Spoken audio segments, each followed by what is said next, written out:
dive right in as to why did I choose to buy the Rapide Neo. So I'll be sharing with you guys why I decided to buy the helmet, and also how is it like riding with it every day, especially in sunny Singapore. It is a relatively one of the newer helmets, I think, and it looks pretty cool. So when I was looking for a helmet, I knew I wanted something that had safety right at the top of its priority.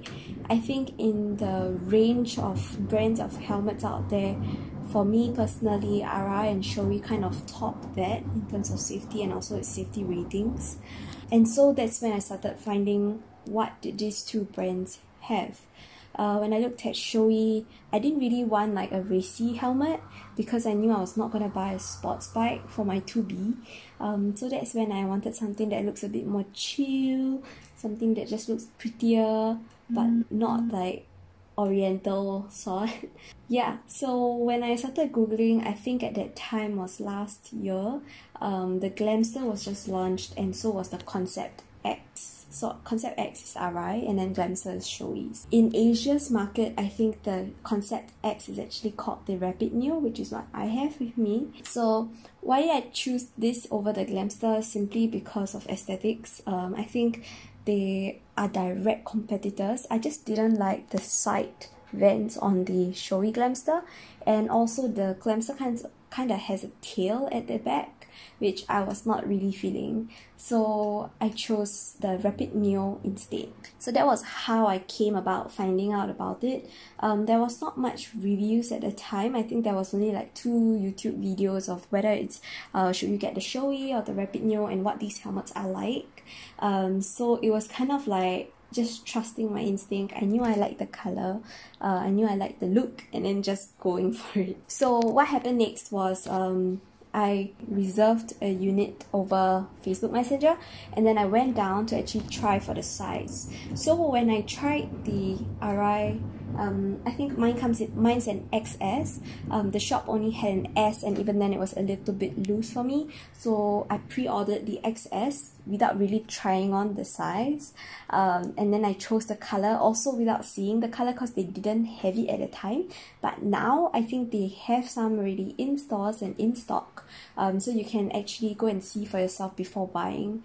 That was because it was just launched, but now it has been a few months. I think it's more readily available, and I think there are other sellers out there also selling it. What I did was I put a 50% deposit, and then I had to wait like close to 3 months because it was a pre-order. But I didn't mind because at the time when I pre-ordered it, I did not have my bike yet, so I had enough time, and just nice, like the day after my birthday, I passed my TP and my helmet came. So it was all timed perfectly, and I was so happy. So I think it retails for about 560 to 590 for the plain one, really depending on where you choose to buy it. But right now there is also other colorways with like different patterns, and that might cost a little bit more. When I first tried it on at the shop, it was really very comfortable. It wasn't like any other helmets that I had before or had tried before.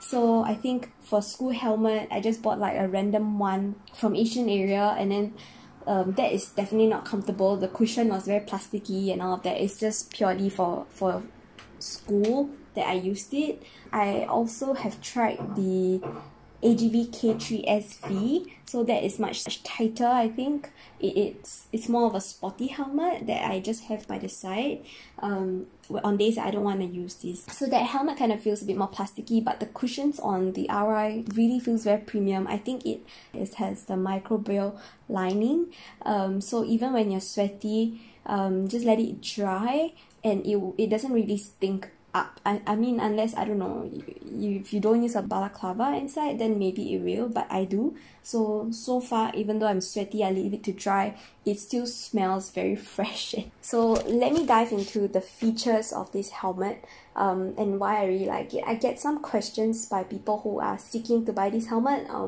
Mostly they are very worried that it's very hot, especially in Singapore when it's very sunny. The wind might be hot and humid, or your bikes might get very hot. So as long as you're on the move, the helmet is really not that bad because it has the brow vents. Inside the helmet, there's actually three little like holes but that is more to facilitate like all the hot air to leave the helmet.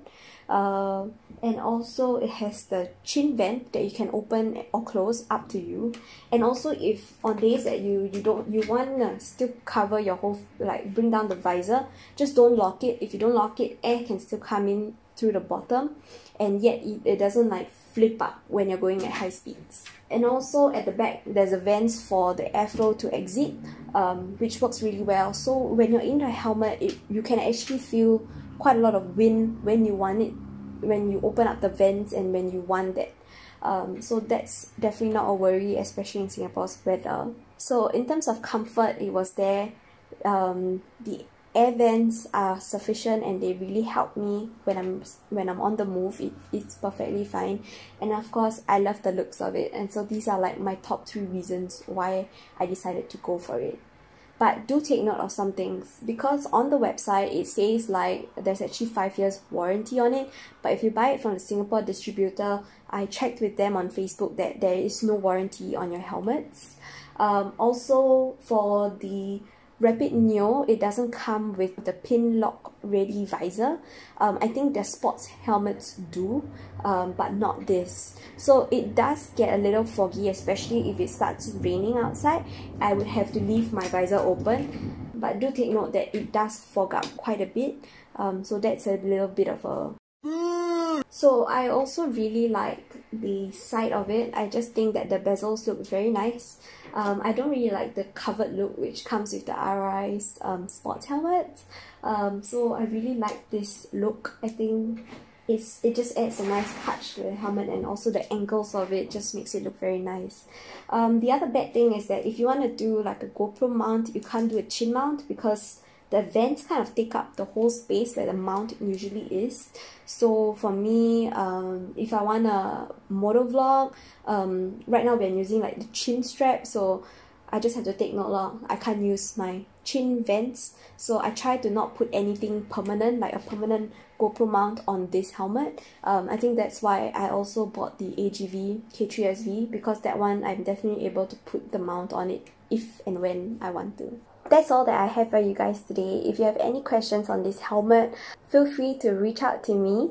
Joel's not in the video today. Hopefully he'll be in the next one. So I'll catch you guys next time. Bye!